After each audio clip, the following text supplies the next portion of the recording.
Buenas noches, Puerto Rico. Bienvenidos a su programa Línea Directa. Yo soy Stephen Álvarez y les saludamos desde los estudios de América TV Puerto Rico. Esta noche, como siempre, me acompaña la licenciada Diangeli Torres. Buenas noches, licenciada. Buenas noches, Stephen. Buenas noches al público que nos sintoniza. Y el empresario Miguel Portilla. Buenas noches, Miguel. ¿Cómo estás? Buenas noches, Stephen. Buenas noches a todo el público. Bueno, hoy comenzamos rumbo a las elecciones. Faltan 33 días para el día 8 de noviembre y hemos invitado a todos los candidatos a la gobernación para debatir, pero con nosotros, con el panel de Línea Directa.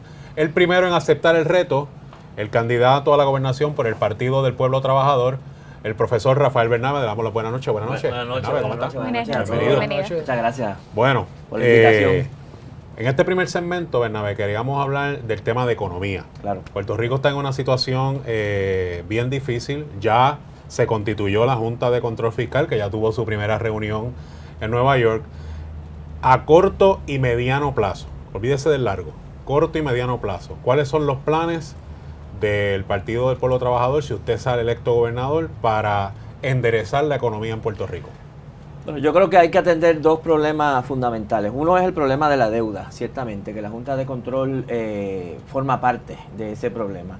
Nosotros hemos insistido desde hace ya muchísimo tiempo, desde el 2014, que la deuda de Puerto Rico es insostenible. Es decir, no se puede pagar si no es infligiendo un sacrificio inaceptable al país y sin privarnos de recursos que necesitamos para el desarrollo económico.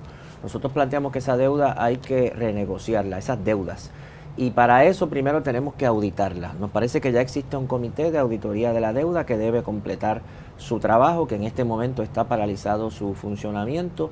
Nos parece que hay que trabajar para que la parte de esa deuda que se demuestre que es ilegal o inconstitucional o corrupta se anule.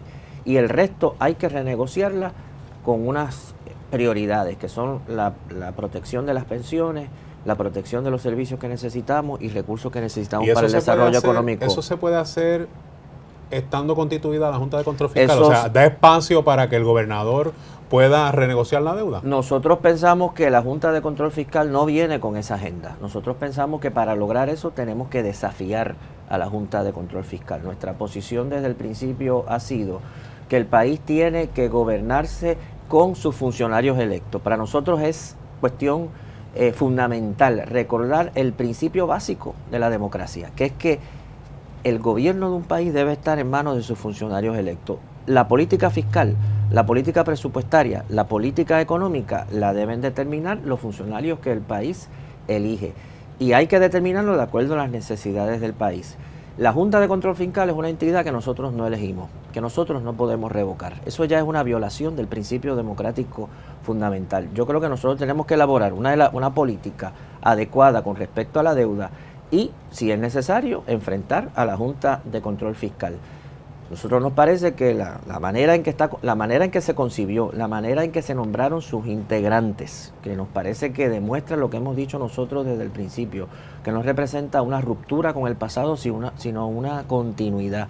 Ahí está el señor José Carrión presidiendo, que ya ha sido parte de las administraciones de gobierno en Puerto Rico. Está el señor Carlos García como parte de esa Junta de Control, que también ha sido parte de las administraciones de gobierno en Puerto Rico en el pasado. En el caso de García, de la gobernación de Luis Fortuño, en el Banco Gubernamental de Fomento, uno de los artífices, por ejemplo, de la Ley 7.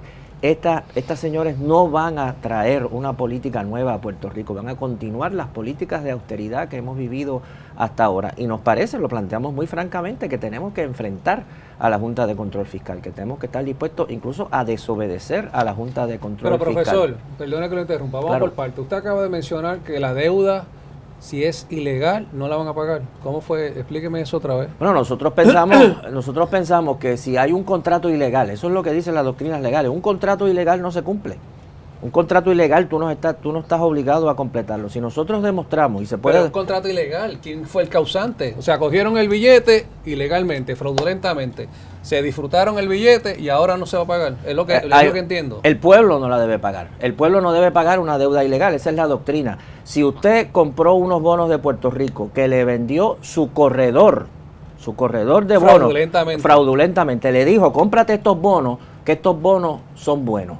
Y ahora nosotros tenemos que pagar esos bonos que son ilegales. Nosotros lo que planteamos es al bonista, al bonista el que sea. Yo creo que hay que tratar a los bonistas de manera distinta, pero podemos coger eso. Pero para empezar ese principio... Pero perdón, los bonistas puede ser él, puede ser no, licenciado, puede ser yo, los propios puertorriqueños. A eso voy ahora, pero primero el principio que te estoy planteando es, nosotros le estamos diciendo al bonista, ese bono que a usted le vendió UBS o que le vendió el que fuera que se los vendió, les vendió algo que era fraudulento. Usted tiene perfecto derecho a demandar a UBS o a demandar a su corredor y decirle, mire, usted me dijo que ese bono de Puerto Rico era legal y ahora resulta que es ilegal, usted me tiene que compensar. Y yo creo que el bonista debe demandar a la compañía que le vendió o al corredor que le vendió esos bonos fraudulentamente o que eran fraudulentos, porque son fraudulentos. Ahora el pueblo de Puerto Rico puede decir tranquilamente, esos bonos son inconstitucionales y nosotros vamos a anular eso. Eso no solo lo plantea el PPT, el señor Bernie Sanders, ¿te acuerdas? Que era aspirante a la presidencia de los Estados Unidos por el Partido Demócrata, quería ser el aspirante, él mismo también planteaba,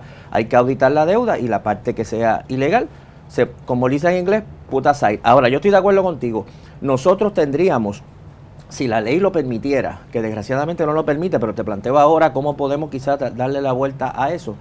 Nosotros estableceríamos, nuestra política sería establecer una jerarquía de los acreedores, porque por ejemplo, nosotros pensamos que si hay una deuda y hay que renegociarla, yo sería favorable a una política en que tú plantees, vamos a pagar primero todo lo que se pueda a los acreedores, por ejemplo, que yo llamaría de interés social.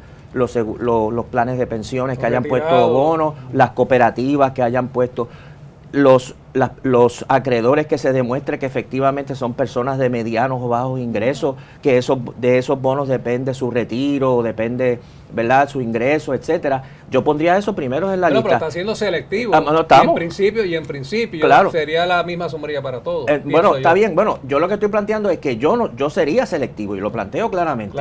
Yo creo que los acreedores de bajos ingresos, los acreedores que su retiro depende de eso, las cooperativas, los sindicatos, las uniones, las instituciones de interés social, yo las pondría primero en la lista. Pondría último en la lista a los buitres de Wall Street. Ahora, como tú dices, la legislación actual, desgraciadamente, según yo la entiendo, los juristas sabrán más que yo sobre eso, no permite hacer esa discriminación favorable como yo plantearía.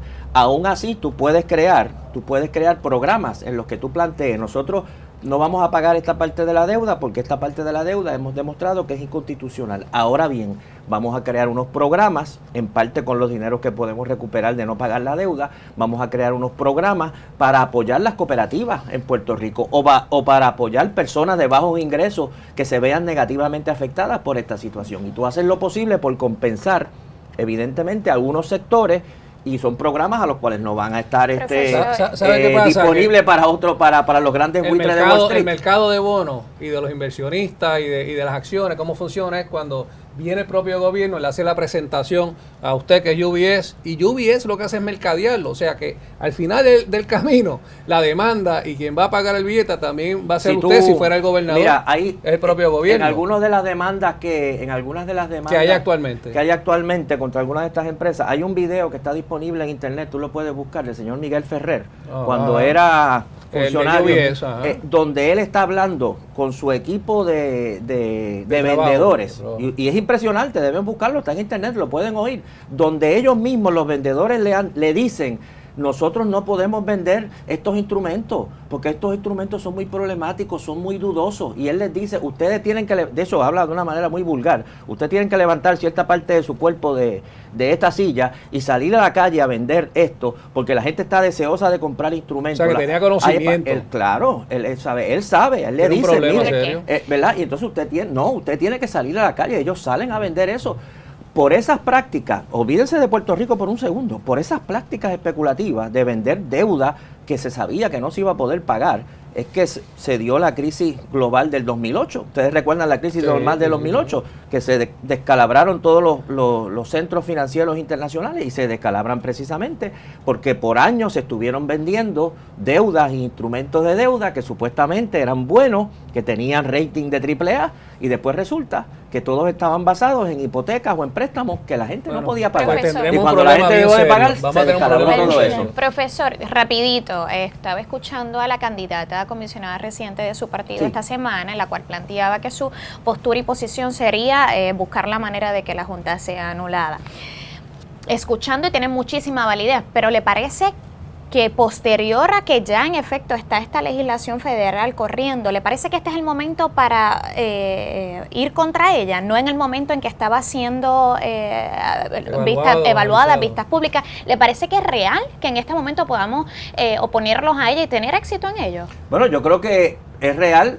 Nosotros nos opusimos en el periodo en que estaba bajo consideración la Junta, es decir, no es ahora que nos estamos oponiendo, y a nosotros nos parece que mientras más fuerza tengamos en el proceso electoral, mejor vamos a poder negociar. En el caso más optimista, vamos a decir que los candidatos que se oponen a la Junta de Control Fiscal fueran electos en las elecciones, esos candidatos pueden ir a la Junta y pueden ir al Congreso, que es donde habría que ir a decirle, señores del Congreso, ustedes han creado una Junta. Sin embargo, los electores en Puerto Rico han votado por candidatos que plantean que esa Junta debe ser inoperante. Esa Junta no es el camino a seguir y ustedes tienen que escucharnos.